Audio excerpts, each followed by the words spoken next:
அருட்பெருஞ்சோதி அருட்பெருஞ்சோதி தனிப்பெரும் கருணை அருட்பெருஞ்சோதி. எல்லா உயிர்களும் இன்புற்று வாழ்க, வள்ளல் மலரடி வாழ்க வாழ்க, கொல்லா விரதம் குவளை எல்லாம் ஓங்குக, நல்லோர் நினைத்த நலம் பெறுக, நன்றி நினைத்த எல்லோரும் வாழ்க இசைந்து. உலக மக்களே, அறிவார்ந்த அன்பர்களே, ஆண்மைநேய ஒருமைப்பாடுடைய அன்பர்களே, அருட்பெருஞ்சோதி ஆண்டவருடைய திருவிளையாடல்களை பார்த்து கொண்டிருக்கிறோம். அருட்பெருஞ்சோதி ஆண்டவர் திருவிளையாடல்கள் எந்தெந்த காலகட்டங்களில் நடந்தது என்பதை நமது பிள்ளை பெருமானவர்கள் திருவுட்பாவிலே அருளியதை நாம் பார்த்து கொண்டிருக்கிறோம். அருட்பெருஞ்சோதி ஆண்டவர் இந்த திருவிளையாடல் செய்வதற்கு காரணம் என்ன? பிள்ளை பெருமானவர்கள் ஏன் இந்த பூலோகத்திற்கு வருவிக்கப்பட்டார் என்ற நிலைகளை, உண்மையான நிலைகளை நாம் திருவுட்பாவிலிருந்தே பார்த்து கொண்டிருக்கிறோம். திருவட்பா என்பது இறைவனால் அருளப்பட்டது. இந்த பிரபஞ்சம் தோன்றிய காலத்திலிருந்தே சமயங்களிலும் மதங்களிலும் மார்க்கங்களிலும் நெறிகளை சார்ந்த நூல்கள், புராணங்கள், காவியங்கள் எவ்வளவோ வந்திருக்கின்றன. அவைகள் எல்லாம் மனிதர்களால் இயற்றப்பட்டது. இல்லை என்றால் அவர்கள் தவமிருந்து இறைவனுடைய அருளை பெற்றுக்கொண்டு இயற்றப்பட்டது. புராணங்கள் எல்லாம் அந்தந்த காலகட்டங்களில் ஏற்பட்டதல்ல. மகாபாரதம் இருந்தால் சரி, ராமாயணமாக இருந்தாலும் சரி, அந்தந்த காலகட்டங்களில் எழுதப்பட்டவை அல்ல. அந்தந்த யுகங்கள் முடிந்த உடனே யாரோ சொல்லி, இன்னொருவர் சொல்லி, மற்றவர் எழுதியது இந்த புராணங்கள், காவியங்கள் எல்லாம். ஆனால் திருவட்பா அப்படி அல்ல. இறைவனாலே அருளப்பட்டது. இறைவனாவே இந்த உலக மக்களுக்கு பாடல்களாக தொகுக்கப்பட்டது. அப்போ அந்த அருட்பெருஞ்சோதி ஆண்டவர் ஆதியும் அந்தமில்லா தோன்றிய இறைவன், சுயமாக தோன்றிய இறைவன். அப்படிப்பட்ட இறைவனை இந்த பிரபஞ்சத்தில் யாரும் முன்னிலைப்படுத்தி உலக மக்களுக்கு தெரிவிக்கவில்லை. காரணம், பிரபஞ்சத்தில் தோன்றிய 4 யுகங்களிலுமே கிரேத யுகம், திரேத யுகம், துவார யுகம், கலியுகம், இந்த 4 யுகங்களிலுமே தோன்றிய சமயங்களும் மதங்களும் மார்க்கங்களும் அதை தோற்றுவித்தவர்கள் தங்களுடைய கர்த்தாக்களை எல்லாம் உருவகப்படுத்தி ஆலயங்கள் அமைத்து, வழிபாட்டு முறைகளை அமைத்து வழிபட செய்து விட்டார்கள். மக்களும் வழிபட்டு கொண்டிருக்கிறார்கள். ஒவ்வொரு யுகத்திற்கும் ஆயுள் காலம் உண்டு. நான் ஏற்கனவே கூறியது போல இறைவனால் கொடுக்கப்பட்ட உண்மையான விளக்கங்களின் அடிப்படையில் கிரேத யுகத்திற்கு 17,28,000 வருடங்களும், திரேத யுகத்திற்கு 12,96,000 வருடங்களும், துவாபர யுகத்திற்கு 8,64,000 வருடங்களும், கலியுகத்திற்கு 5,000 வருடங்களும். இந்த கலியுகத்திற்கு சித்தாந்தங்களும் வேதாந்தங்களும் கூறுகின்றன, பிரம்மனுடைய ஆயுள் காலத்தை நிறுத்தி கலியுகத்திற்கு 4,32,000 வருடங்கள் என்று கணக்கிட்டு சொல்லியிருக்கிறார்கள்.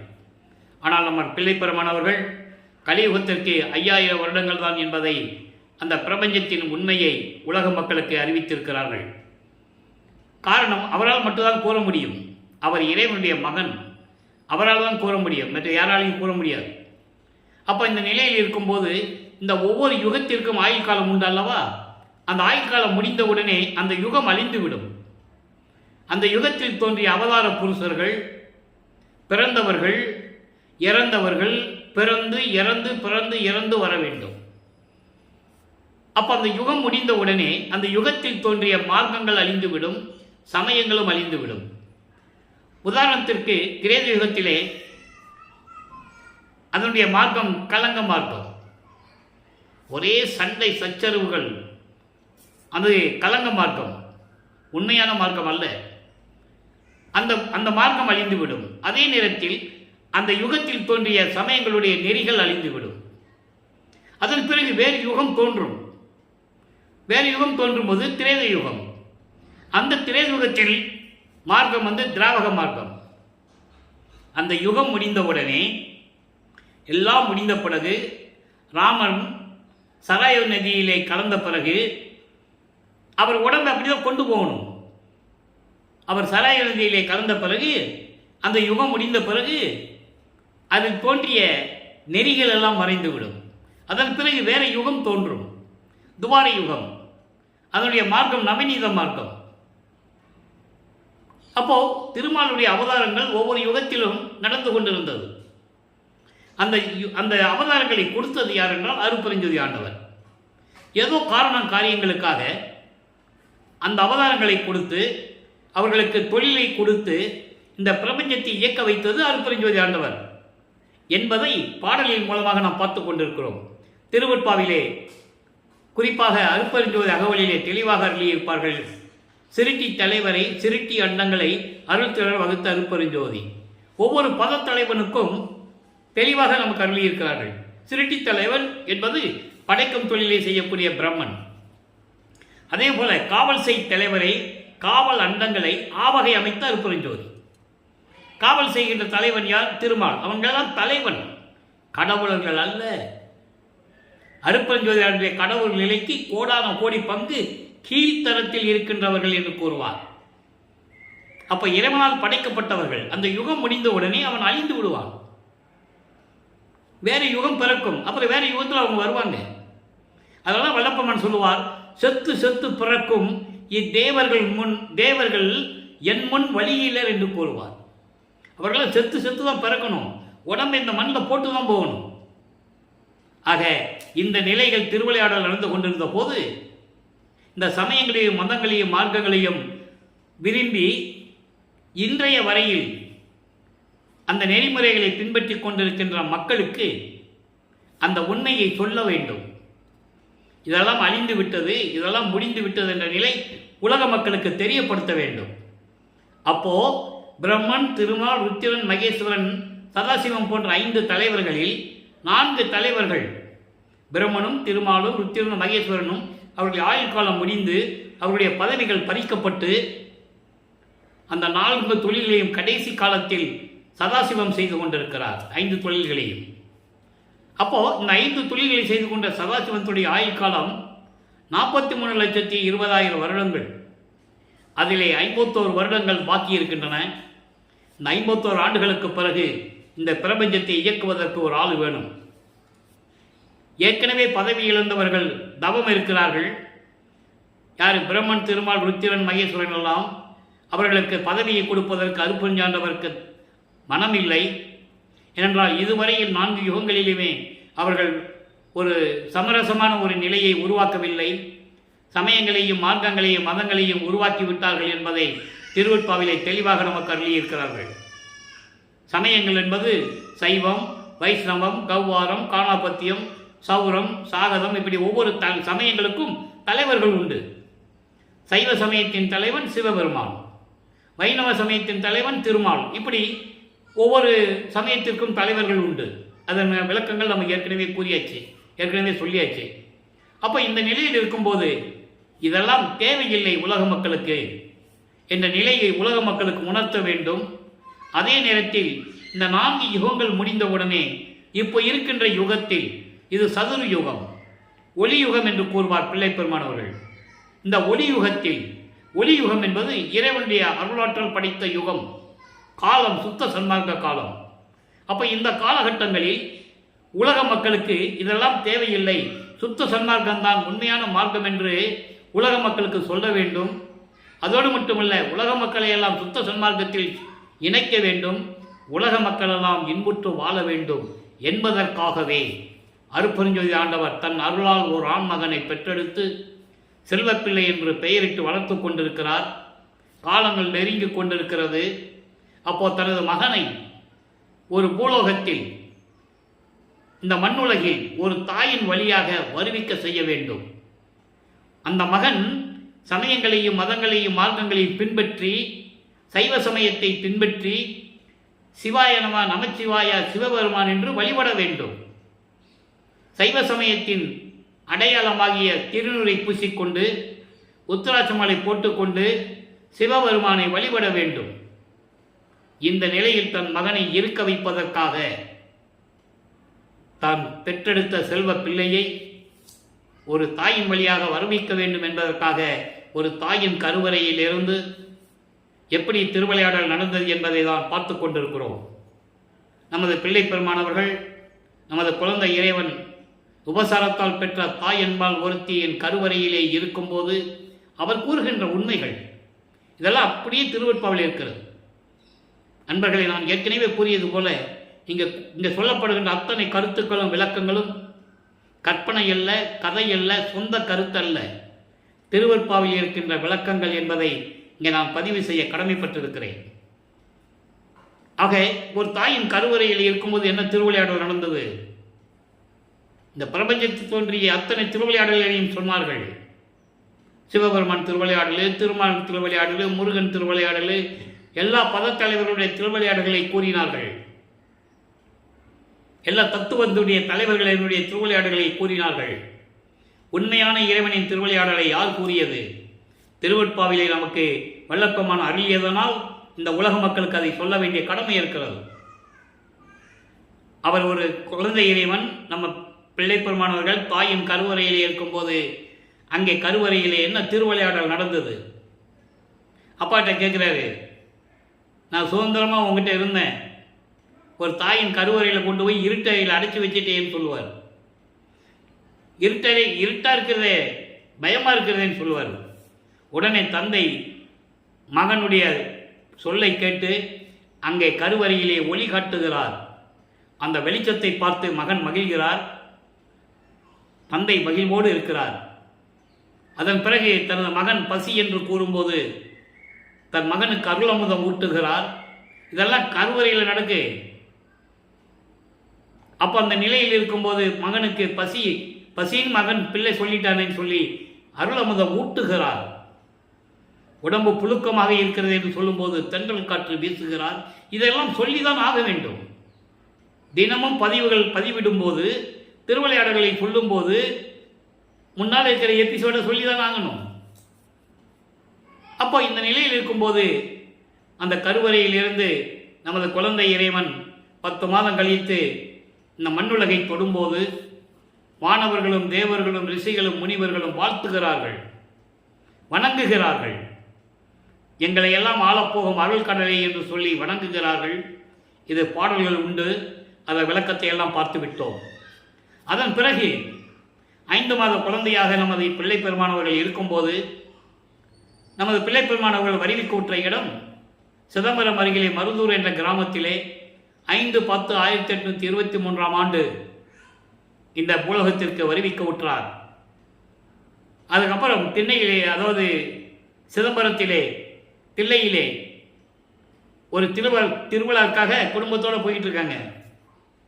ஏற்கனவே அவங்களுக்கு உலகியலிலே ராமையா பிள்ளை அவர்களுக்கும் சின்னையமர்களுக்கும் உலகியலிலே பிறந்த குழந்தைகள் 4 பேர். அவர்கள் பிறந்தவர்கள் 2 ஆண் 2 பெண் 4 பேர் பிறந்தவர்கள். 5ஆவதாக நமது குழந்தை இறைவன் வருவிக்க உற்றவர். வருவிக்க உற்றவருக்கு பிறப்பு இறப்பு இல்லை. ஒவ்வொரு யுகத்திலும் இருக்கின்றவர். இறைவனுடைய நேரடியாக அருளால் பெற்றெடுத்தவர். அவர்தான் வருவிக்க உற்றவர். அப்படி சிதம்பரத்திலே ஒரு திருவிழாக்காக எடுத்து செல்லுகிறார்கள். அங்கே தன் மகனுக்கு வெளியாக காட்டுகிறார் அருப்பஞ்சோதி ஆண்டவர். இறைவனுடைய உண்மையான நிலையை காட்டுகிறார். வெட்ட வெளி. அதான் பாடலில் சொல்லுவார். தினமும் அந்த பாடலை நான் கூறுவதுண்டு. ஏனென்றால் மக்கள் மனதில் பதிய வேண்டும். நேரம் போக்குவதற்காகவோ காலத்தை கடக்குவதற்காக நாம் பதிவுபடுவதில்லை.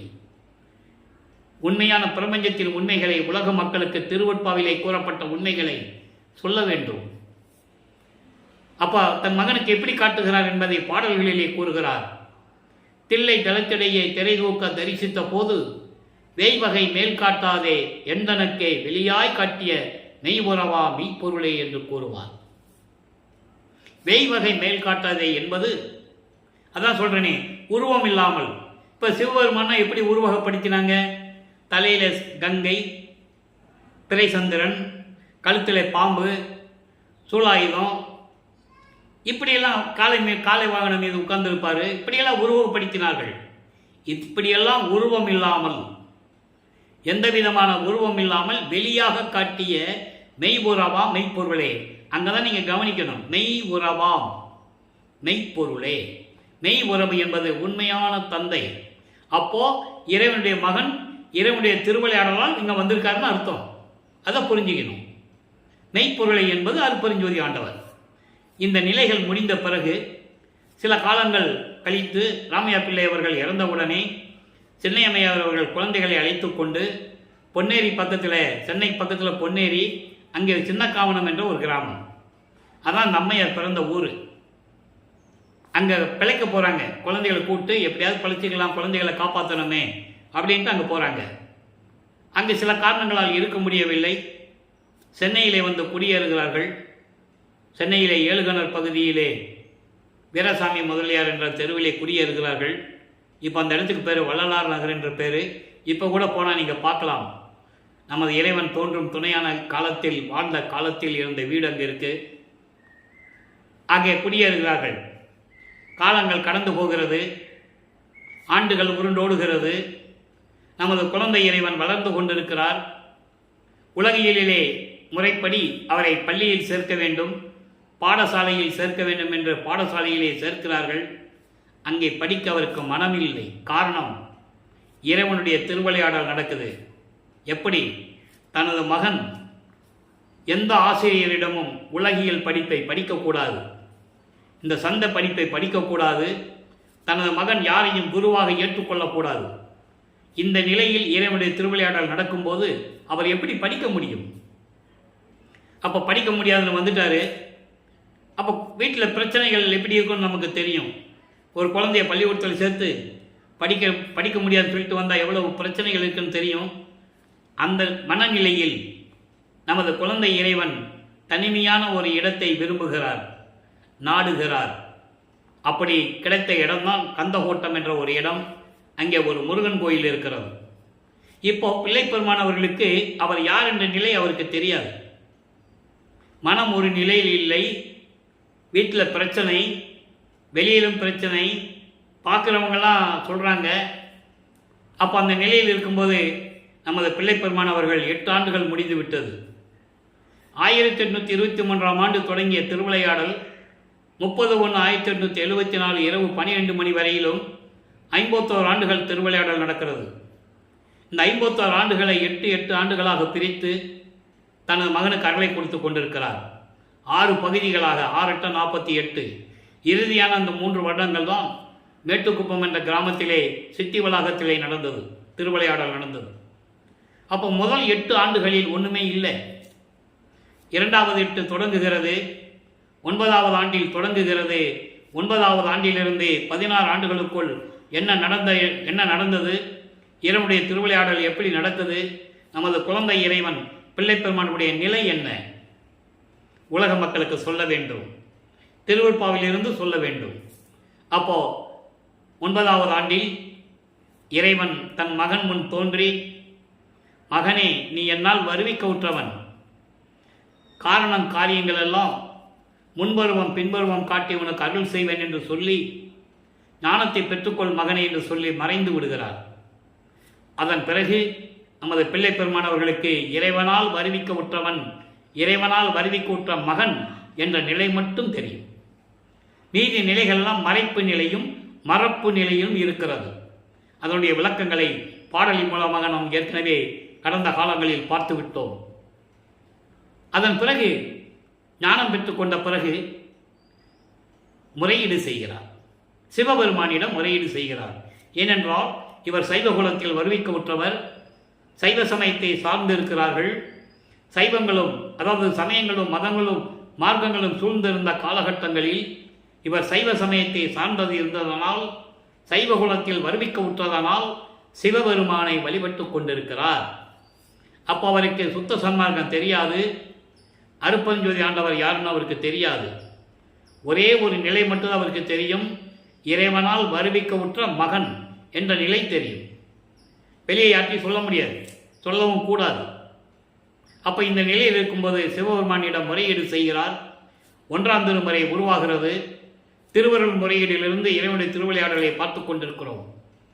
திருவருள் முறையீடு 232 பாடல்களிலும் எப்படி சிவபெருமானை வழிபட்டார், விண்ணப்பங்கள் வைத்தார் என்பதையும், எந்த விதமான அருளையும் பெற முடியாமல் வடிவுடைமனை பற்றி எப்படி பாடினார், வடிவுடைமனை பற்றி எப்படி முறையீடு செய்தார், எப்படி விண்ணப்பம் செய்தார் என்பதையும் 100 பாடல்களில் இருந்த விளக்கத்தை முழுமையாக பார்த்தோம்.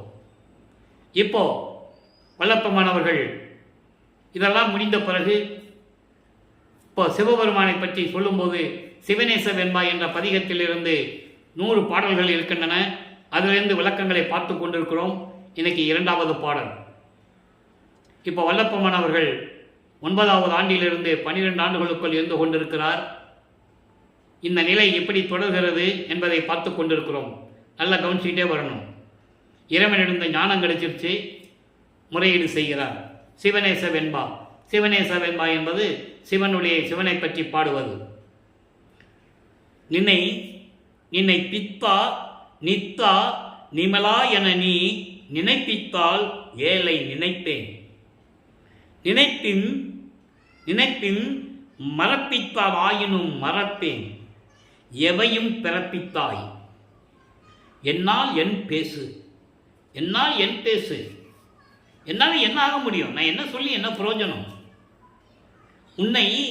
இறைவா உன்னை பித்தன், நித்தா என்றால் அழிவில்லாதவன், நிமலன் என்றால் மலங்கள் நீங்கியவன், ஆணவம், கண்மம், மாயை, மாமாயை, திரோதை, இந்த 5 மலங்கள் நீங்கிய இறைவன்.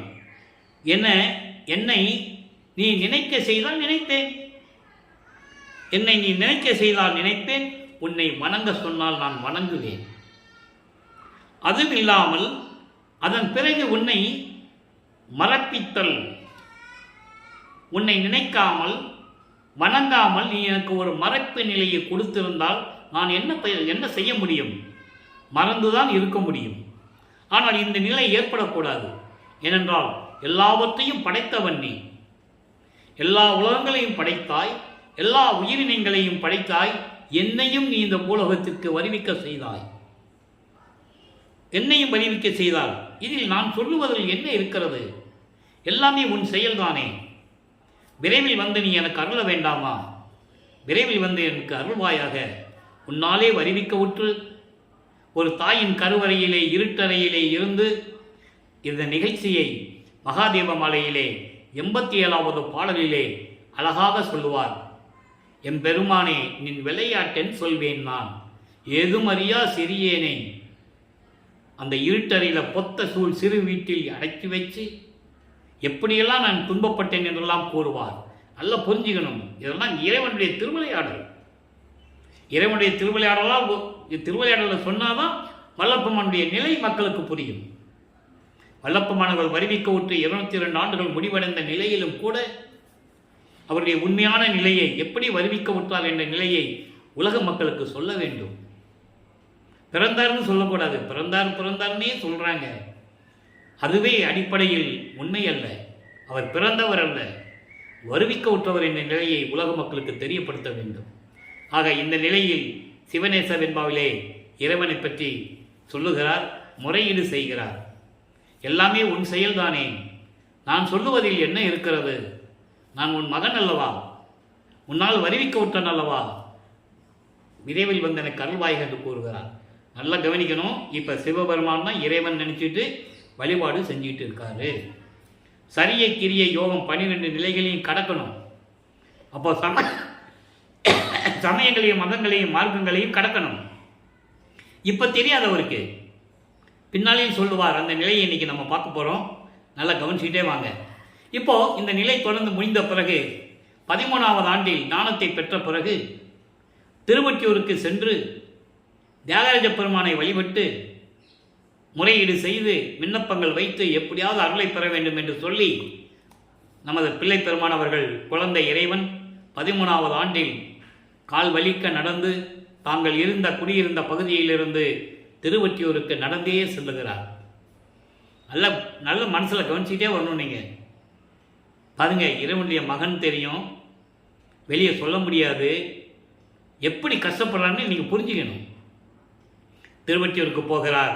அங்கே 2ஆம் திருமுறை உருவாகிறது. 113 பதியங்கள், 1207 பாடல்கள். 1ஆம் திருமுறையிலே 8 பதியங்கள், 712 பாடல்கள். வரிசையாக நம்ம பார்த்துக்கிட்டு இருக்கோம். இப்போ 2ஆம் திருமுறை உருவாகிறது. ஏற்கனவே 31 பதியங்களை நம்ம பார்த்துருக்கோம். இன்னைக்கு ஏற்கனவே 31வது பதியம் பார்த்துட்டோம். 30வது பதியம் இப்போ நம்ம பார்த்துக்கிட்டு இருக்கோம். அதாவது நெஞ்சுறுத்த திருநேரி சென்ற ஒரு பதிகம். இதற்கு முன்னால் நடந்த பதியங்களுடைய விளக்கங்களின் ஒரு சுருக்கம். இறைவனை பற்றி பாட வேண்டியது எந்த விதமான அருளையும் கிடைக்கவில்லை. உடனே இவர் நம்ம திருவொற்றியூரில் இருக்கிற சிவபெருமானை பற்றி தான் பாடிக்கிட்டு இருக்கோம். திருமுல்லை வாயில் போய் அங்கே போய் இறைவனை வேண்டுவோம்னு சொல்லி கால் வலிக்க திருமுல்லை வாயிலுக்கு நடந்து சொல்கிறார். இதை விட ரொம்ப தூரம், திருவொற்றியூர் தூரம். திருவொற்றியூர்லேருந்து திருமுல்லை வாயில் போகணும், கிட்டத்தட்ட ஆவடி தாண்டி போகணும். அங்கே போகிறாரு. அங்கே போய் சிவபெருமானை வழிபடுகிறார். அங்கே இருக்கிற இறைவன் பேர் மாசிலாமணி. அதனுடைய பதியங்கள் பாடலுடைய விளக்கங்களை முழுமையாக பார்த்து விட்டோம். என் தந்தையே, நீ என்னை பூலோகிற்கு வருகை செய்துவிட்டு உன்னை கால் வலிக்க நடந்து வந்து பார்த்தால் என் மகனை எப்படி இருக்கிறாய் என்று கூட ஒரு வார்த்தை கூட பேசுவதில்லை. ஊமையா நீ? ஊமை மாதிரி நிற்கிற? இப்படியெல்லாம் மனம் உருகி உருகி பாடுவார். அந்த பாடலுடைய விளக்கங்கள்லாம் கேட்கும்போது நமக்கே அப்படி கலங்கும். எப்படியெல்லாம் நமது பிள்ளைப்பெருமானவர்கள் அந்த அந்த காலகட்டங்களில் 13வது ஆண்டில் எப்படியெல்லாம் கஷ்டப்பட்டார் என்பதை நினைக்கும் போது மனம் உருகும். அங்கேயும் ஒரு புரோஜனம் இல்லை. அதுக்கப்புறம் திருவெள்ளித்தாயம் என்ற ஒரு இடத்துக்கு வருகிறார். திருவெள்ளித்தாயம் இடத்திலே அங்கே இறைவனை பற்றி பாடுவார். அங்கே சிவபெருமான் கந்த துணி கட்டிகிட்டு இருப்பார். எனக்கு ஒரு கந்த துணியை கூட நானும் கட்டிட்டு நிற்கிறேன்.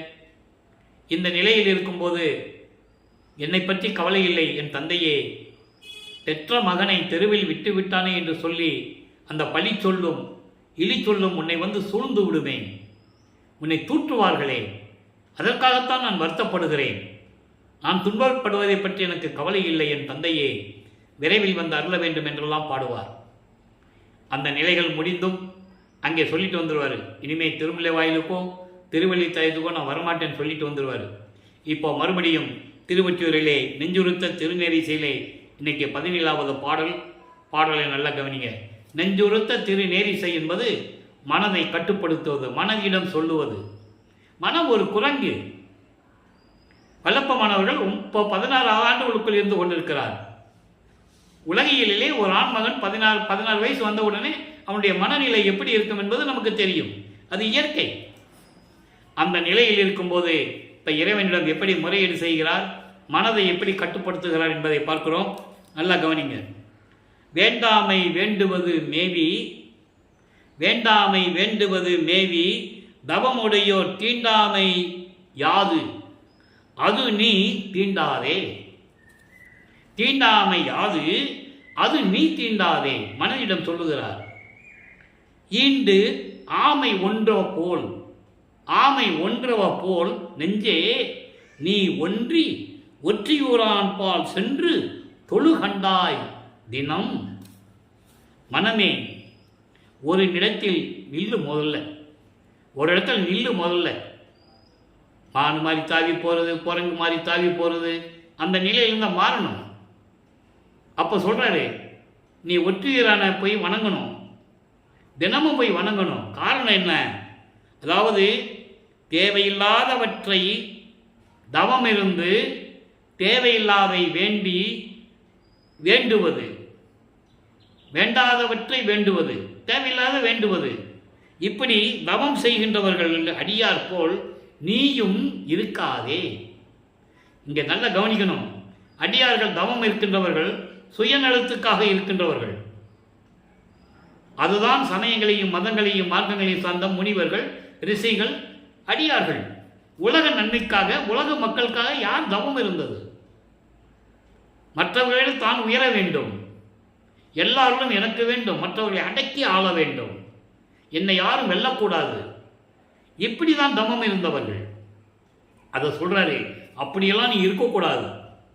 வேண்டாமை வேண்டுவது மேவி, தவமுடையார் தீண்டாமை யாது, அது நீ தீண்டாதே. அந்த மாதிரிலாம் நீ செய்யக்கூடாது.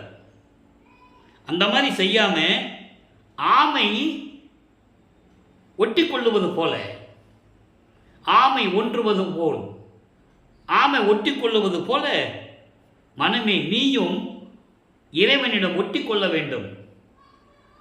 ஆமை புகுந்த வீடுன்னு சொல்லுவாங்க இல்லையா? பழமொழி உண்டு. ஆமை புகுந்த வீடு பழமொழியை தவிர சொன்னாங்க. ஆமை புகுந்த வீடுன்னா அந்த வீடு அவ்வளோதான் சொல்லுவாங்க. அப்படி இல்லை. ஆமை ஒரு இடத்துக்கு போனால் அது அப்படியே ஒட்டிக்கும், அந்த இடத்துல ஒட்டிக்கும். ஆமை ஒன்றுவது போல் நெஞ்சே நீ ஒன்றி அதே போல நீயும் இப்போ நீ என்ன பண்ணுற, திருவொற்றியூருக்கு போகிற, மனதிடம் சொல்லுகிறார். அப்போ மனதை கட்டுப்படுத்துகிறார், மனநிலையை கட்டுப்படுத்துகிறார். ஒற்றியூரான் பால் சென்று நீ தினமும் வணங்கி இறைவனுடைய அருளை பெற வேண்டும் அப்படின்னு சொல்றார். இப்போ இந்த நிலைகள் தொடரும் போது வல்லப்பமானவர்களுக்கு 16 ஆண்டுகள் முடிஞ்சிருச்சு, 2 முடிஞ்சிருச்சு. இப்போ 3வது எட்டில் அடியெடுத்து வைக்கிறார். 3 17வது ஆண்டிலிருந்து 24 ஆண்டுகளுக்குள் என்ன நடந்தது என்பதை 3ஆம் திருமுறை உருவாகிறது. 3ஆம் திருமுறையில் இருக்கின்ற 19 பதிகங்களில் இருந்தும் 235 பாடலுடைய விளக்கங்களை நாம் முழுமையாக பார்த்து விட்டோம். ஏன்னா எல்லாம் சின்ன சின்ன பதிகங்கள். 2ஆம் திருமுறையும் 6ஆம் திருமுறையும் தான் அதிகமான பாடல்கள். அப்போ அந்த 235 பாடல்களிலும் கூறிய விளக்கங்களின் சுருக்கம். இப்போ காட்சிகள் மாறுகிறது. இப்போ திருவொற்றியூருக்கு போறாரு. இப்போ சிவபெருமான் காட்சி கொடுப்பார். இப்போ வல்லப்பமானவர்கள் 24 ஆண்டுகளுக்குள் இருந்து கொண்டிருக்கிறார். சரியா? அப்போ காட்சி கொடுக்குறாரு. காட்சி கொடுக்கும்போது இவருக்கு ரொம்ப சந்தோஷம். அப்பா, இறைவன்கிட்ட எப்படியாவது அதில் வாங்கிடலாம், காட்சி கொடுத்துட்டாருன்னு சொல்லி ஒரு சந்தோஷமா இருப்பார். ஆனால் பேச்சு இல்லை, பேச மாட்டார், மறைஞ்சிடுவார். இப்படி நிலைகள் தொடர்ந்து தேரில் வச்சு ஊர்வலம் கொண்டு வருவாங்க. திருவொற்றியூர்லாம் எல்லாமே தேரோடு வீதிகள் அந்த காலத்தில். அப்போ ஒவ்வொரு தெருவிலையும் வரும்போது ஒவ்வொரு தெருவிலையும் நிற்பார். ஒவ்வொரு தெருவிலையும் காட்சி கொடுத்துட்டு மறைஞ்சிடுவார், பேசுறதில்லை. அப்போ இந்த நிலைகள் தொடரும் போது மனம் வருந்தி நாரையையும் கிளிகளையும் தியாகராஜ பெருமானிடம் தூது அனுப்புவார். தன்னுடைய மனம் உள்ள குமுறங்களை எல்லாம் சொல்லி, நாரையும் கிளியும் நாட்டரும் தூது என்ற பதிகத்தில் இருக்கிற பாடல்கள் அவ்வளவு அற்புதமான பாடல்கள். போகும், பதில் வராது. இந்த நிலை தொடர்கிறது. அப்போ உலகியல் இருக்கிற மாதிரி ஒரு குடும்பத்தில் நல்லது செய்யணும், ஏதாவது பிரச்சனைகள் வருது, ஏதாவது பரிகாரம் செய்யணும், என்ன பண்ணுவாங்க, போய் குறி கேட்பாங்க, ஜோசியம் பார்ப்பாங்க. அந்த மாதிரி இவரும் போகிறாரு. ஒரு குறைச்சி பெண்ணிட போய் குறி கேட்பதும், ஒரு ஜோசியிட்ட போய் ஜோசியம் கேட்பதும், இந்த நிலைகளெல்லாம் தொடர்ந்து கொண்டு இருக்கிறது. ஆக 24வது ஆண்டில் இறுதி கட்டத்தில், 3வது எட்டில் இறுதி கட்டத்தில், அதாவது 1847ஆம் ஆண்டு என்று நாம் வைத்துக் கொள்ளலாம். அப்போ கலியுகம் முடியல. கலியுகம் 1900 ஆண்டில் முடியுது. அப்போ 1847ஆம் ஆண்டு திருவொற்றியூரில் என்ன நடந்தது? அப்போ வல்லப்பமானவர்கள் அறிவிக்க விட்டு 24 ஆண்டுகள். காதல் மாட்சி என்ற பதிகத்தில் இதை கூறுவார். இப்போ சிவபெருமானு காட்சி கொடுப்பார், மறைஞ்சிடுவார் இல்லையா? அப்போ அப்படி அல்ல, அங்கேருந்து அப்படியே நடந்து வருவார், மகன்கிட்ட வருவார். பக்கத்தில் வந்து தலையை கோதி விடுறது, செல்லமா கன்னத்தை கிள்ளுறது, கொஞ்சிறது, பேசுறது இல்லை, எல்லாமே செய்கை. இவர் மெய் மறந்து இருப்பார். கண்ணை மூடி மெய் மறந்த நிலையில் இருக்கும்போது இதெல்லாம் நடக்கும். உடம்பை தடவி கொடுக்கறது, தோலை தடவி கொடுக்கறது, இப்படியெல்லாம் நடக்கும். ஆக இவர் சரி எப்படி அருளை கொடுத்தாருன்னு சொல்லும்போது கண்ணை திறந்து பார்ப்பார். என்ன ஒன்றுமே காணோம், சைகையே காணோம். அப்படி திறந்து பார்க்கும்போது திரும்பி பார்க்காம தெருவழியாக ஓடுவார் சிவபெருமான். அப்போ இவர் பின்னாலே ஓடி ஓட்டத்தை பிடிக்க முடியலன்னு சொல்லுவார்.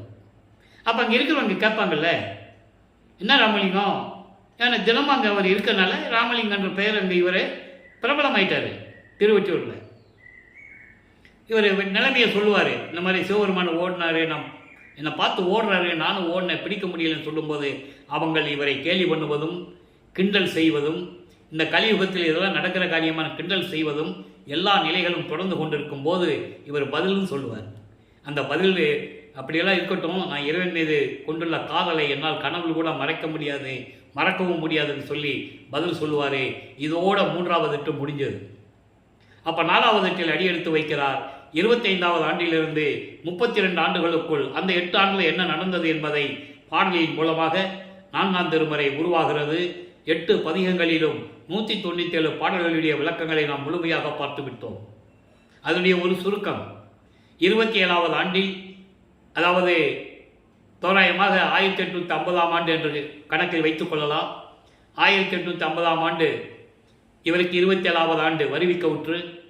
அந்த நேரத்தில் இவருக்கு கால்கட்டு போடணும், இவன் ஊர் சுற்றிட்டு இருக்கான், குடும்பத்தை பார்க்கணுன்னா ஒரு கல்யாணம் பண்ணி வைக்கணும்னு சொல்லி இவர் வருவிக்க உற்ற குடும்பத்திலே பிறந்த அம்மையார், தனக்கோடி அம்மையாரை மனம் முடிச்சு வைக்கணும், கல்யாணம் பண்ணி வைக்கணும் முடிவு எடுக்கிறாங்க. உறவு முறை அக்கா பெண்ணு, உலகியலுக்காக அக்கா பெண்ணு, அது உலகியல் முறை. ஆனால் ஏற்கனவே நெறி நீக்கப்பட்டது. இவர் தாலி கட்டி தான் ஆகணும். அதுக்காக தான் அந்த அம்மா இவர் வருவிக்கற்ற குடும்பத்தில் பிறக்கிறாங்க, அக்கா மகளை பிறக்கிறாங்க. அந்த பாடலை முழுமையாக நாம் பார்த்து விட்டோம். ஒரு மாது பெற்ற மகன் பொருட்டாக உவந்து முன்னம் ஒரு மாமனாகி வழக்குரைத்தாய், என் வழக்கு உரைத்ததற்கு இரு நிலத்து போல் வேடங்கட்டி இருட்டிக்களோ, திருமால் வணங்கும் பதத்துவா யான் உன் சிறுவன் என்றே என்று கூறுவார். நீ வேஷம் மட்டும்தான் போட சொன்னேன், அதை தான் போட்டுக்கிட்டு இருக்கேன். எப்போ இந்த வேஷம் முடியும், எப்போ நீ அருளை கொடுப்ப அப்படின்லாம் கேட்பார். அப்போது அந்த திருமணம் முதல்ல அந்த கல்யாணம் வேண்டான்னு சொல்லுவார். அதுக்கப்புறம் சாமியார்ட்ட கூப்பிட்டு போவாங்க. அவர் அருப்பெருஞ்சோதி ஆண்டவர். இப்போ வல்லற்பமானவர்களுக்கு சுத்த சன்மார்க்கம் இருக்கிறது தெரியும், இதெல்லாம் விடணும்னு தெரியும். கடைசி கட்டம் அந்த அம்மாவுக்கு தாலி கட்டணும், அந்த உறவு முறையை அதுக்கப்புறம் விடணும். சுத்த சன்மார்க்கம் இருக்கிறது தெரியும், இனிமேல் தான் எல்லாம் நடக்கும். அப்போது அப்பா கிட்ட பெர்மிஷன் வாங்கியாச்சு. அருப்பெருஞ்சாண்டவர் சொல்லிட்டாரு, தாலி கட்டும் மகனேன்னு சொல்லிட்டாரு. அப்போ கல்யாண ஏற்பாடுகள் நடக்குது. அந்த விழாவிலே திருமண விழாவிலே அங்கே பிரம்மன், திருமால், ருத்திரன் போன்ற வானவர்கள்லாம் உட்கார்ந்துருக்காங்க இவரை வாழ்த்துவதற்காக. மணமக்களை வாழ்த்துவதற்கு உட்கார்ந்துருக்காங்க. இதெல்லாம் பாடலில் இருக்குது. அந்த விளக்கத்தை நம்ம பார்த்துட்டோம். நீங்கள் கூட படுத்துப்பீங்க, புராண சினிமாவெல்லாம் பார்ப்பீங்க. வானத்தில் மலர் தூவுறது, அப்படியே பறந்து போகிறது எல்லாம் காட்டுவாங்கல்ல, அதே நிலை தான். அப்போ இந்த நிலையில் இருக்கும்போது அங்கே பிரம்மன் திருமலாம் வந்துட்டாங்க. நம்ம அப்பா அம்மா வரலையேன்னு அவர் மனம் வருந்துகிறார், மனம் கஷ்டப்படுது. அப்பா அம்மா வரலையே, அருப்பஞ்சாண்டவரும் சிவாமி வள்ளியும் வரலையேன்னு கஷ்டப்படுறாரு. அன்று இரவு 2 குதிரை மாட்டின தேரில் மகனுக்கு ஆசீர்வாதம் செய்ததெல்லாம் பாடல் இந்த விளக்கத்தை எல்லாம் பார்த்து விட்டோம். இப்போ உறவு தாலி கட்டிட்டாரு. அந்த அம்மாவுக்கு எல்லா கர்ம வினைகள் நீக்கி மோட்சத்தை காட்டிட்டாரு, விமோசனத்தை கொடுத்துட்டாரு. அதோட வேலை முடிஞ்சு போச்சு. அப்போது இனிமேல் சமயங்களையும் மதங்களையும் மார்க்கங்களையும் விட்டாச்சு. சைவ சமயத்தின் அடையாளமாகிய திருநீரை பூசுவதை விட்டாச்சு. அது அடையாளம். இன்னைக்கு பல பேர் பேசுகிறாங்க சுத்த சன்மார்க்கத்தெல்லாம் பூசிக்கலான்னு. அதெல்லாம் இருக்கக்கூடாது. அதாவது திருநீர் பூசுவது பல வகைகள் உண்டு. பிணிக்காக பூசுவது, அந்த காலத்தில் தலைவலி வந்துச்சுன்னா மாட்டு சாணி எடுத்து அதை பக்குவப்படுத்தி சாம்பலாக்கி பூசுவாங்க. சளி போயிடும், காய்ச்சல் போயிடும். அது வேறு, அது மருத்துவத்தை சேர்ந்தது. அடையாளம், சைவ சமயத்தின் அடையாளம் திருநீர் பூசுவது. சங்கற்ப விகற்பங்கள், அதை நம்ம விளக்கத்தை ஏற்கனவே சொல்லியிருக்கோம், பதிவிலே போட்டிருக்கோம். ஒரு வாரத்துக்கு முன்னால் சுத்த சன்மார்க்க நெறினா என்ன, சமய சன்மார்க்க நெறினா என்ன, எப்படி இருக்கணுன்ற விளக்கம் ஏற்கனவே நம்ம போட்டாச்சு, நீங்கள் பார்த்துக்கலாம். ஆக இது ஏன் சொல்கிறோம்னா, சுத்த சன்மார்க்கத்துக்கு எதுவுமே இல்லைன்றத காரணத்தை சொல்லணும். எந்த அங்க அடையாளமும் இல்லைன்னு சொல்லணும். திருநீர் பூசுவது மருத்துவ குணம் என்பது வேறு. அதுக்காக சுத்த சன்மார்க்கத்தில் பூசணும்னு இல்லை. தெளிவாக சொல்கிறார், பாடல் இருக்கு. அவங்க அப்பாவே சொல்லுவார், இனிமேல் உனக்கு திருநீர் தேவையில்லை மகனே அப்படின்லாம் சொல்லுவார். அந்த பாடல் விளக்கங்கள்லாம் இருக்குது, யாரும் மறுக்க முடியாது. விளக்கங்கள் தர தயாராக இருக்கிறோம். ஏற்கனவே கொடுத்தாச்சு பதிவில், கேட்டாலும் கொடுக்கலாம், ஒன்றும் பிரச்சனை இல்லை. அப்போ இந்த நிலையில் இருக்கும்போது கதவை பூட்டினாரு, தாப்பா போட்டார். வெள்ளையடை அணிந்து முக்காடு போட்டு தாப்பா போட்டார். இறைவன் பூலோகத்திற்கு தெருவழியாக நடந்து அவர் இருக்கிற இடத்த தெருக்கதவை திறந்து அவர் தான் திறக்கணும். கையை கட்டினா கதவை திறக்க போகுது இல்லையா? ஒரு காலை உள்ளே வச்சு வீட்டுக்குள்ளே வச்சு, ஒரு காலை வெளியே வச்சு மகனை கூப்பிட்டு கொஞ்சி குலாவி எப்படியெல்லாம் அருளை கொடுத்தார் என்ற விளக்கங்களை எல்லாம் பார்த்து விட்டோம். ஏமசித்தி, தத்துவங்களை நிக்கிரம் செய்தல், அண்டங்களை எப்படி கடப்பது, அண்டங்களை எப்படி கடப்பது, சரியக்கிரி யோகம் என்ற 12 நிலைகளை எப்படி நீக்குவது, எல்லா நிலைகளையும் அருளை கொடுத்து விட்டார். பாக்கி என்ன? சாகா கல்வியை கொடுக்கணும் மகனுக்கு, சுத்த சன்மார்க்கத்தை கொடுக்கணும். அப்போது வல்லப்பமானவர் 5வது ஆண்டில் இருக்கிறார். 33வது ஆண்டில் எப்படி சுத்த சன்மார்க்கத்தை வாங்குறதுக்காக பறந்து போனார், அந்தங்களை கடந்து எப்படி பறந்து போய் சுத்த சமஞான வெளியிலே அங்கே திருச்சிற்றம்பலத்தில் இருக்கின்ற சத்தியஞான சபையிலே போய் எப்படி சுத்த சன்மார்க்கத்தை வாங்கினார் என்ற விளக்கங்களை எல்லாம் பார்த்துட்டோம். சாகா கல்வியை கற்றுக் கொடுத்த விளக்கங்களை எல்லாம் பார்த்துட்டோம். எல்லா சக்திகளையும் எல்லா ஆற்றல்களையும் பெற்றுக்கொண்டு பூலோகத்திற்கு திரும்புகிறார். திரும்பி வந்த கருங்குழியிலே உறைவிடமாக கொண்டிருக்கிறார். அதுக்கு முன்னால் நடந்த இறைவனுடைய திருவிளையாடலாம் பார்த்துட்டோம். சிதம்பரத்துக்கு போனது நேராக அங்கே தான் போகிறாரு. ஏன்னா அங்கே ஒரு திருவிளையாடல் நடக்கணும். அங்கே பரசுராமனும் இந்த கருங்குழியில் இருக்கிற வீட்டு உரிமையாளர் வெங்கட ரெட்டியாரும் அங்கே பேசிகிட்டு இருக்காங்க. அந்த நேரத்தில் திடீர்னு போய் அங்கே நிற்கணும். அப்போ அவர் சொல்லணும், நீங்கள் கூட்டு போங்கன்னு சொல்லணும், அவர் கூட்டு வரணும். இதெல்லாம் ஏற்கனவே நிர்ணயிக்கப்பட்டது.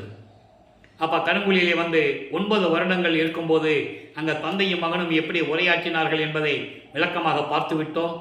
இப்போ ஜீவகாருண்ய ஒழுக்கத்தை உருவாக்கணும், உலக மக்களுக்கு சொல்லணும். அப்போ ஒரு தர்மசாலை வேணும்.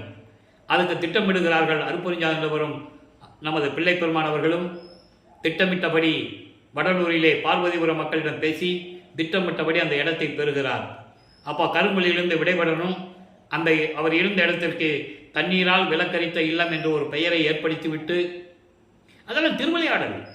அவருக்கு தெரியும் அந்த அம்மா வந்து எண்ணெய்க்கு பதிலாக செம்பில் தண்ணி வைக்கும்போது அந்த செம்பில் தண்ணி இருக்கிறது அவருக்கு தெரியும். எங்க இவர் இறைவன்.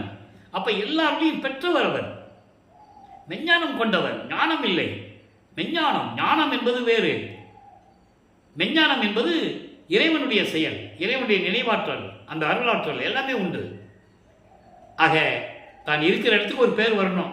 அந்த மாதிரி அந்த பெயரை உருவாக்கிவிட்டு தர்மசாலையை ஒரே நாளிலே 23/5/1867 தர்மசாலையை நிறுவி அன்றைய அணையாடுப்பை மூட்டி உணவை சமைத்து பசியோடு வருகின்றவர்களுக்கு பசியை போக்கிக் கொண்டிருக்கிறார். நம்மளையெல்லாம் படைத்து காத்து கொண்டிருக்கின்ற அருட்பெருஞ்சோதி ஆண்டவராகிய வல்லற்பெருமானவர்கள். அவர் இறைவன், அருட்பெருஞ்சோதி ஆண்டவர். பிரிந்த சக்தியோடு திரும்பி ஒன்றாக இணைந்து கொள்ளுகிறார்கள். தந்தையும் மகனும் பிரிகிறார்கள், திரும்பி தந்தை மகனோடு இணைந்து ஒன்றாகிறார்கள். இதுதான் கான்செப்ட். அந்த நிலையை நாம் பின்னாலே பார்க்க போகிறோம். மேட்டுக்குப்பம் போகும்போது பார்ப்போம். இப்போ வல்லப்பெருமானவர்கள் 6வது வீட்டில் இருந்து கொண்டிருக்கிறார். இந்த பூலோகத்திற்கு வருவிக்க உற்று 48 ஆண்டுகள் ஆயிடுச்சு. அப்போ தர்மசாலையில் என்னென்ன நடந்தது என்பதை விளக்கமாக பார்த்து விட்டோம். 1869 நீதிமன்றத்திலே திருவற்பாவை மறுப்பாய் என்று அறிவிக்க வேண்டும் என்று ஆறுமுக நாவலார் வழக்கு தொடர்கிறார். ஒரு வழக்கறிஞரை நியமித்து, முத்துசாமி ஐயர் என்ற ஒரு வழக்கரை நியமித்து வழக்கு தொடர்கிறார். அவர் எங்கேயும் படிக்கலை, தமிழ் இலக்கண இலக்கியமே தெரியாது, அவர் புலவரே கிடையாது, தப்பு தப்பாக பாட்டு எழுதிட்டு இருக்காரு. சமயங்களையும் மதங்களையும் மார்க்கங்களையும் ஜாதிகளையும் இழிவுபடுத்துகிறார். நாங்கள் காலங்காலமாக ஜாதிகளையும் மதங்களையும் மார்க்கங்களையும் பின்பற்றி கொண்டிருக்கிறோம், இவர் அது இல்லை என்று சொல்லுகிறார். எனவே திருவற்பாவை மறுப்பாய் என்று அறிவிக்க வேண்டும் என்ற நிலை வழக்கு பதிவு செய்துவிட்டது. விசாரணை தொடர்கிறது. பிள்ளைப்பெருமானவர்கள் அங்கே எழுந்தருளுகிறார். நடந்து போகலை, மாட்டு வண்டியில் போகல, எழுந்தருளுகிறார். ஆனால் உலகிலே சொல்லப்பட்ட கதைகள் வேறு. அந்த விளக்கத்துக்குள்ளே நம்ம போக வேண்டாம். எழுந்தருளி நீதிபதிக்கு காட்சி கொடுக்கிறார். நீதிபதி உணர்கிறார், விளக்கம் கேட்கிறார். இறைவன் சொன்னார், நான் எழுதினேன். இங்கே நான் சொல்லுகின்ற நான் உரித்த வார்த்தைகள் எல்லாம் நாயகன் தன் வார்த்தை. தெளிவாக சொல்லிட்டார். அவர் உணர்கிறார். திருவற்பாவை மறுப்பாய் என்று அறிவிக்க முடியாது என்று சொல்லி தீர்ப்பை வழங்குகிறார். மகத்தான தீர்ப்பை பெற்றுக்கொண்டு தர்மசாலைக்கு வருகிறார். அதன் பிறகு இங்கே உத்தரஞான சிதம்பரமாலை உருவாச்சு. அதெல்லாம் பார்த்துட்டோம். சமாதி வற்புறுத்தலை என்ன சொன்னார்னு பார்த்தோம். நடராஜபதி மாலையிலையும் சத்குருமானி மாலையிலையும் என்ன சொன்னார் என்றெல்லாம் நம்ம பார்த்துட்டோம். இப்போது இந்த சமயங்களிலும் மதங்களிலும் மார்க்கங்களில் இருக்கும்போது அந்த நிலைகள் எப்படி இருந்தது என்பதை உலக மக்களுக்கு தெரிவிக்கிறார். அதை நம்ம ஏற்கனவே பிள்ளை பெருமானும், அதாவது பிள்ளை பெரு விண்ணப்பம், பிள்ளை சிறு விண்ணப்பம் பதியத்தில் பார்த்துருக்கோம். அதிலே சில பாடல்கள் நம்ம நிலுவையில் வைத்திருந்தோம். ஏனென்றால் அது பின்னாளில் சொல்லுவது சரியாக இருக்கும் என்ற காரணத்தினால் இப்போ அதை நம்ம சொல்ல போகிறோம். பிள்ளை பெருமான் என்ற பகுதியிலே அந்த அதிகாரத்திலே 40வது பாடல், நல்ல கவனிங்க, பார்க்க போகிறோம். அதற்கு முன்னால் பிள்ளை பெருவினத்துக்கு முன்னால் பதிகம் 8 மாயை வலிக்க அழுங்கள் என்ற ஒரு பதிகம். இதற்கே நிலுவையில் இருந்த பதிகம். என்னை இப்போ சொன்னாலும் சரியாக இருக்குன்றதுக்காக இப்போ சொல்கிறோம். ஏன்னா இப்போ 319வது எபிசோடு போடுறோம். இதெல்லாம் நம்ம கிட்டத்தட்ட 200வது எபிசோடெலாம் நம்ம மற்ற பதியங்கள்லாம் பார்த்துருக்கோம். இது நிலுவையில் இருந்தது. இப்போ நம்ம சொல்ல போகிறோம். மாயை வலிக்க அழுங்கள் என்பது மாயைகளையும் மயக்கங்களையும் நீக்க வேண்டும். காரணம், நம்ம ஏற்கனவே சமயங்களிலும் மதங்களிலும் மார்க்கங்களிலும் நிலைகளை மாற்ற வேண்டும். இப்போ அருளையெல்லாம் வாங்கிட்டாரு. ஆனால் இருந்தாலும் அதை இறைவனிடம் சொன்னதை உலக மக்களுக்கு தெரியப்படுத்த வேண்டும். இந்த பதிகத்திலே அதான் சொல்லுவார், மாயை வலிக்க அழுங்கள். மாயை நீக்குவதற்காக தந்தையிடம் கூறுவது, இறைவனிடம் கூறுவது. நல்லா பாருங்க. போகம் ஆதியை விளைந்தனன். போகம் ஆதியை விளைந்தனன் எப்போ? சமயங்களையும் மதங்களையும் மார்க்கங்களையும் சார்ந்திருந்த போது. போகம் ஆதியை விளைந்தனன். போகம் என்பது சிற்றின்பம், உலகியல் இன்பம், உலக விடயங்கள். மண்ணாசை, பெண்ணாசை, பொன்னாசை என்ற விளையங்கள்லாம் அப்போ என் மனதை சூழ்ந்து கொண்டிருந்தன. நான் விரும்பி இருந்ததும் உண்டு, அப்போ தெரியாது. அதான் விளைந்தனன் என்று சொல்லுகிறார். விரும்பினேன். அப்போ அவர் மனம் ஒரு நிலையில் இல்லை. அப்போ அதை விரும்பி கொண்டு இருந்தார். விரும்பினா அவர் சம்பாதிக்கணும், அதனால ஆசையெல்லாம் கிடையாது. மனநிலையை கூறுகிறார். தந்தையிடம் கூறியதை மனநிலையில் கூறுகிறார். போகம் ஆதியை விளைந்தனன். அப்போ வீணில் பொழுது போக்கிடும் இழுத ஏன், அதாவது வீணாக பொழுதை போக்கிக் கொண்டிருந்த நான் ஒரு முட்டாளாக இருந்தேன், அறிவில்லாமல் இருந்தேன், அறியாமையில் இருந்தேன். அதை தான் பேருபதேசத்தில் சொல்லுவார். அப்போ எனக்கு அற்ப அறிவு இருந்தது என்று சொல்லுவார். அதனுடைய விளக்கங்களை நம்ம பின்னால் பார்க்க போகிறோம்.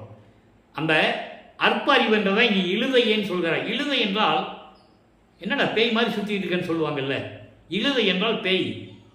பேய் மாதிரி ஊர் சுற்றிட்டு இருக்க, நடுராத்திரின்னு கூட இல்லாமல் பேய் கூட இந்த ராத்திரியில் வராதுடா, நீ எப்படி நடுராத்திரியில் சுற்றிக்கிட்டு இருக்கேன்னு சொல்லுவாங்க. உலகியல்ல பழமொழி உண்டு.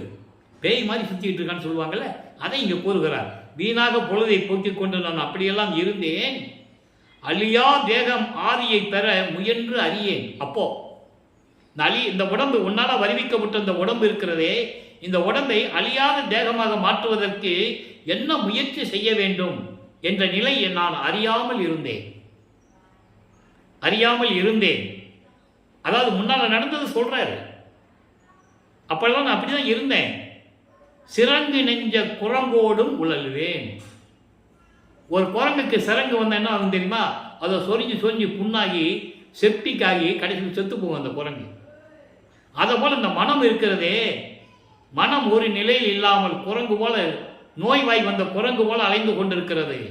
அந்த மாதிரி நிலையில் நான் இருந்தேன். எப்ப திருவொற்றியூருக்கு போறது, திருமுல்லை வாயிலுக்கு போறது, திருவள்ளித்தாயத்துக்கு போறது போயிட்டு இருந்தார்ல, அந்த நிலையை கூறுகிறார். அப்படியெல்லாம் நான் சுத்திக்கிட்டு இருந்தேன், தெருவா நான் சுத்திக்கிட்டு இருந்தேன். அதெல்லாம் காகமாதிகள் அருந்த ஓர் பொறுக்கும் காட்ட நேர்ந்திடா கடையில் கஞ்சன் சொல்லுவாங்கல்ல, அதாவது சாப்பிட்ட கையால காக்காய் கூட வெட்ட மாட்டானா, அந்த மாதிரி ஒரு கொடுமையான மனம் உள்ளவனாக நான் இருந்தேன். அப்படின்னா என்ன அர்த்தம்? இரக்கமில்லாமல் இருந்தேன். அப்போ சமயங்களிலும் மதங்களிலும் மார்க்கங்களில் இருக்கும்போது அந்த நிலை, உயிர் இரக்கம் உயிர் நேயம் வரும்போது சுத்த சன்மார்க்கம். அதுக்காக இந்த பாடலை கொடுத்தது. அதை நீங்க நல்லா புரிஞ்சுக்கணும். அப்போ ஒரு காக்கா கூட என்னால் சாப்பிட்ட கையில எச்ச கையால ஒரு காக்கா கூட நான் விரட்ட மாட்டேன். அந்த நிலையில் நான் இருந்தேன். ஆகம் ஆதி சொல் அறிவு அறிவேனோ. இந்த நிலையில் இருக்கும்போது எனக்கு எப்படி ஆகமத்தை பற்றியும் அதனுடைய விளக்கங்களை பற்றி எனக்கு எப்படி தெரியும்? எனக்கு அறிவில்லாமல் இருந்தேன். அப்பனே என்னை ஆண்டு கொண்டாருளே, என் தந்தையே நான் அந்த நிலையில் இருந்தேன்ல, என்னை ஆண்டு கொண்டு அருள வேண்டும் என்று கூறுகிறார். இந்த நிலை தொடர்ந்து கொண்டிருக்கும் போது பிள்ளை பெருவிண்ணப்பம் உருவாகிறது. பதிகம் 20. இப்போ நம்ம பார்த்தது 8வது பதிகம். 20வது பதிகத்தில் நம்ம ஏற்கனவே நிறைய விளக்கங்கள் கொடுத்துருக்கோம். அந்தந்த காலகட்டங்களில் அந்தந்த பாடலுக்கு ஏற்றபடி விளக்கங்கள் கொடுத்துருக்கோம். அந்த நிலுவையில் இருந்த பாடல்களை இப்போ சொல்ல வேண்டிய கடமை இருக்கிறது. பிள்ளை பெரு விண்ணப்பத்திலே 40வது பாடல். கருத்து வேறாகி, நல்லா கவனிக்கணும், அதுக்கு தான் இந்த பாடல் இப்போ சொல்கிறோம். கருத்து வேறாகி கோயிலில் புகுந்து உன் காட்சியை கண்ட போதெல்லாம். கருத்து வேறாகி என்பது சமயங்களையும் மதங்களையும் மார்க்கங்களையும் நான் இருந்தேன்ல, அப்போ நான் சிவபெருமான் தானே சொல்லிட்டு இருந்தேன். அப்போ இந்த கருத்து வேறாகி இப்போ அற்புதஞ்சாண்டவர் சொல்கிறேன். அப்போ சிவபெருமானுக்கு அற்புதஞ்சாண்டவருக்கு வேறுபாடு இருக்கு. சமயங்கள் மதங்கள் மார்க்கங்கள் கூறப்பட்ட கருத்துக்களுக்கும் சுத்த சன்மார்க்க நெறிகளுக்கும் மாறுபாடு இருக்கிறது. அப்போ நான் கருத்து வேறாகி இருந்தேன், முரண்பட்டு இருந்தேன். அந்த நிலையில் கோயிலில் புகுந்து உன்னை கண்ட போதெல்லாம் என் மனம் எப்படி இருந்தது தெரியுமா? தவறு செய்து விட்டனே, எல்லாம் நடந்தது உனக்கு திருவிளையாடல் தான் எனக்கு தெரியும், நீயே சொல்லி இருக்கிறாய். சொல்லுவார் அப்பா கிட்ட, எல்லாமே உனது திருவிளையாடல் என்று சொல்லிவிட்டாய், இருந்தாலும் என் மனம் அந்த நிலையில் இருக்கிறது. அப்போ என் மனசை குத்திட்டு இருக்குல்ல, இப்படிலாம் இருந்துட்டு சிவபெருமானு சொல்லிட்டு இப்போ அற்புதஞ்சோதி சொல்கிறோமே, அந்த நிலை இருக்கே, அதான் கருத்து வேறாகி என்று சொல்லுகிறார். அந்த நிலையில் இருக்கும்போது வருத்தமே அடைந்தேன். இப்படியெல்லாம் நம்ம இருந்துட்டோமே, தெரியாம இருந்துட்டோமே என்று வருத்தம் அடைந்தேன். பயத்தோடும் திரும்பி வந்து நொந்து இளைத்தனன் எந்தாய். பயத்தோடையே இருந்தேன், திரும்பி வந்து பயத்தோடையே. இப்படியெல்லாம் நடந்துருச்சே, அந்த பயத்தோட இருந்து நான் இழைச்சிட்டேன்.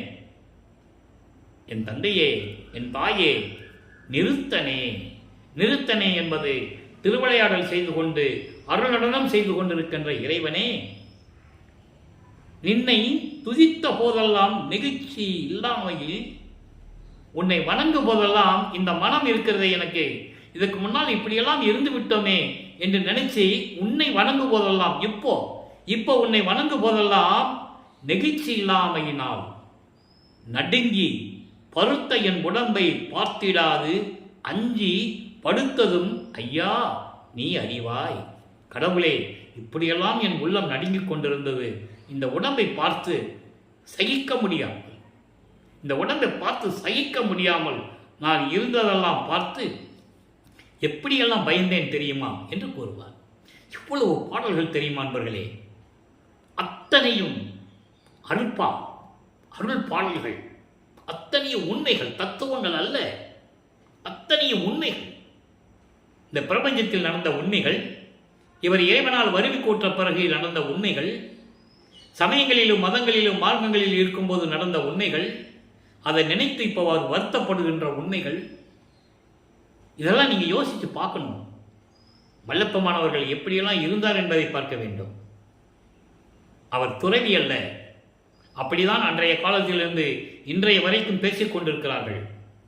வல்லப்பமான ஒரு துறவி, தமிழ் துறவி, வசனகர்த்தா, பாடலாசிரியர், சமூக சீர்திருத்தவாதி, இப்படியெல்லாம் சொன்னார்களே தவிர இறைவனால் வருவிக்க உற்று இந்த நிலைகளை செய்ய வந்தவர் என்று சொல்ல வேண்டும்.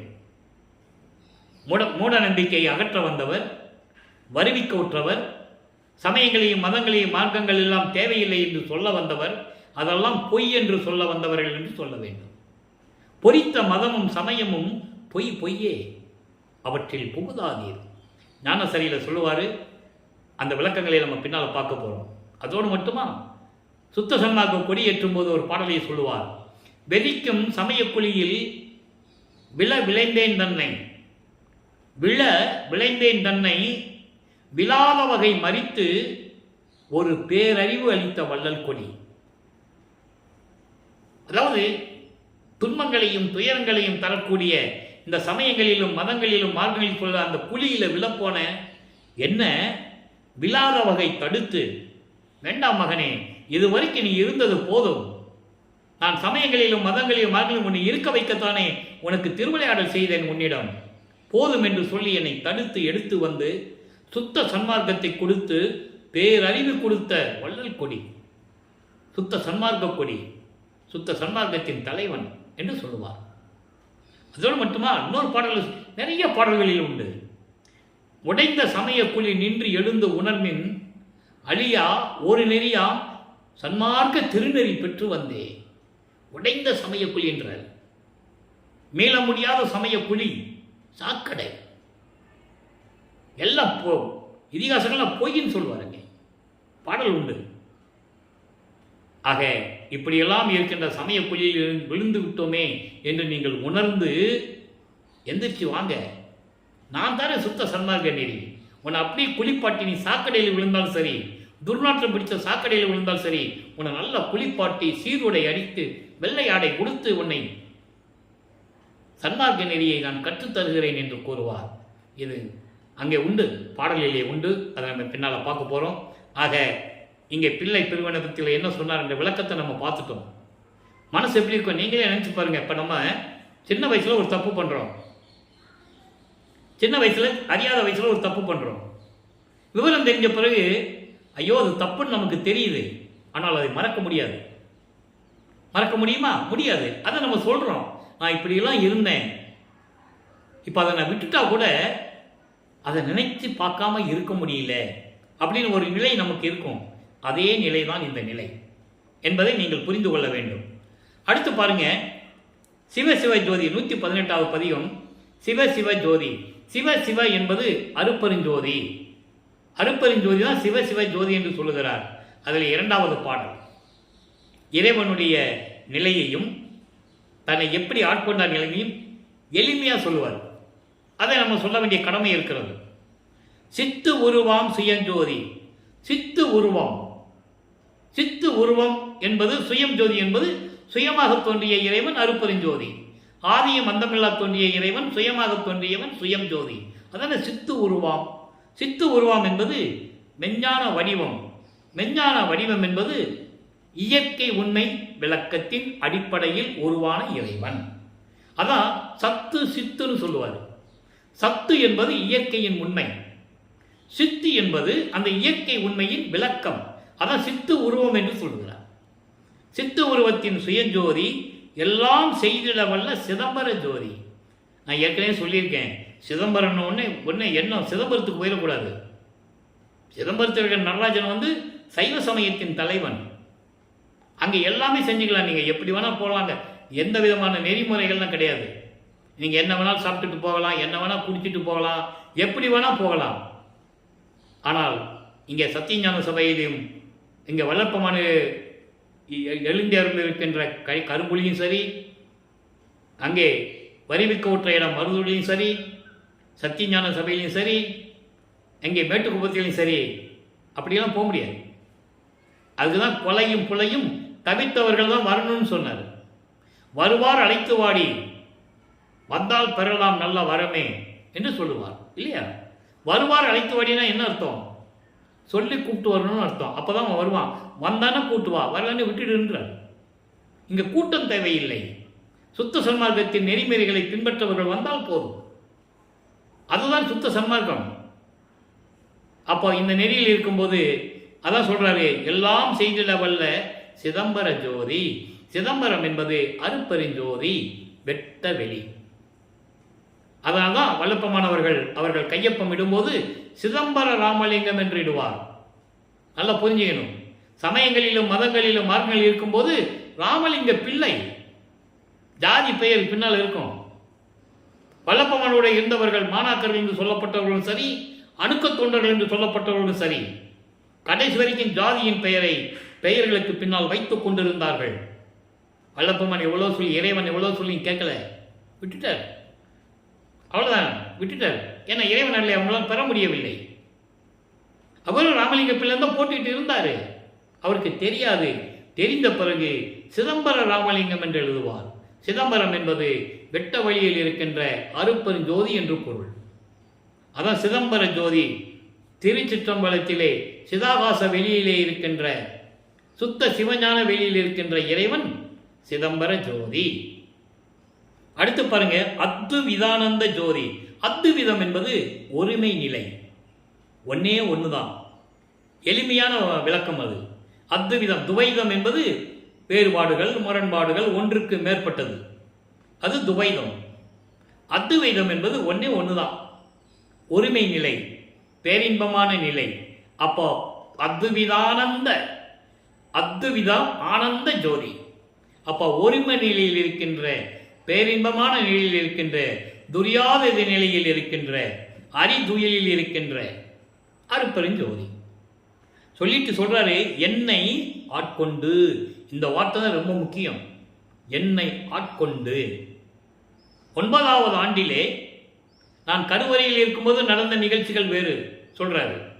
9வது ஆண்டிலே என்னை ஆட்கொண்டு, அப்ப நான் சமயங்களிலும் மதங்களிலும் மார்க்கங்களிலும் இருந்து சிவபெருமானை வழிபட்டு கொண்டு திருநீர் பூசிக்கிட்டு உத்திராட்ச கோட்டையை போட்டுக்கிட்டு இருந்தேன். அதன் பிறகு என்னை ஆட்கொண்டு 33வது ஆண்டில், 13வது ஆண்டில் ஆட்கொண்டது வேற, 33வது ஆண்டில் ஆட்கொண்டது வேற. அப்படி என்னை ஆட்கொண்டு அருளும் சிற்றம்பல ஜோதி. அப்படி என்னை ஆட்கொண்டு சுத்த சன்மார்க்கத்தை கொடுத்து, சாதா கல்வியை கொடுத்து, எல்லா அருளையும் கொடுத்து, என்னை ஆட்கொண்டு அருளையும் கொடுத்து கொண்டிருக்கின்ற அருளும் ஜோதி என்னை அதாவது செயலாக்கி கொண்டிருக்கின்ற, கட்டளையிட்டு என்னை செயலாற்றி, அதாவது எல்லா செயல்களையும் செய்ய வைத்துக் கொண்டிருக்கின்ற அருளும் சிற்றம்பல ஜோதி. சிற்றம்பலம் என்பது அங்கே சத்தியஞான சபையிலே சிற்றவையிலே சிற்றம்பலம், பொன்னம்பலம் என்பது பொற்சபை, சிற்றலம் என்பது சிற்றவை. அப்படி அந்த சிற்றபையிலே இருக்கின்ற அருட்பெருஞ்சோதி ஆண்டவரே, அவர்தான் என்னை ஆட்கொண்டு அருளை கொடுத்து கொண்டிருக்கிறார் என்ற நிலையை இந்த பாடலில் நாம் கருளியிருக்கிறார்கள். இப்போ வல்லப்பமானவர்கள் தர்மசாலையிலே இருக்கும்போது இந்த நிலை தொடர்ந்து கொண்டிருக்கிறது. ஒவ்வொரு 8 ஆண்டுகளிலும் எப்படி இறைவனுடைய திருவிளையாடல் நடந்தது அதை விரிவாக நம்ம பார்த்துக்கிட்டே வரோம். ஒவ்வொரு 8 ஆண்டுகளிலும் எப்படி நடந்தது, இப்படி வல்லப்பமானவர்கள் தர்மசாலையிலே இருக்கும்போது இதெல்லாம் நடந்து கொண்டிருக்கிறது. இனிமேல் அவர் தர்மசாலையை விட்டு கிளம்பி அருட்பெருஞ்சோதி ஆண்டவரும் வல்லப்பமானவர்களும் தர்மசாலையை விட்டு கிளம்பி எப்படி அங்கே போகிறாங்க, எப்படி இடத்தை தேர்வு செய்கிறார்கள் என்பதை நம்ம பின்னால் விளக்கமாக பார்க்க போகிறோம். இதுவரைக்கும் தர்மசாலையில் இருக்கின்ற வரைக்கும் நம்ம இப்போ பதிவுகளை போட்டு கொண்டிருக்கிறோம். நீங்களும் தினமும் பாருங்கள்.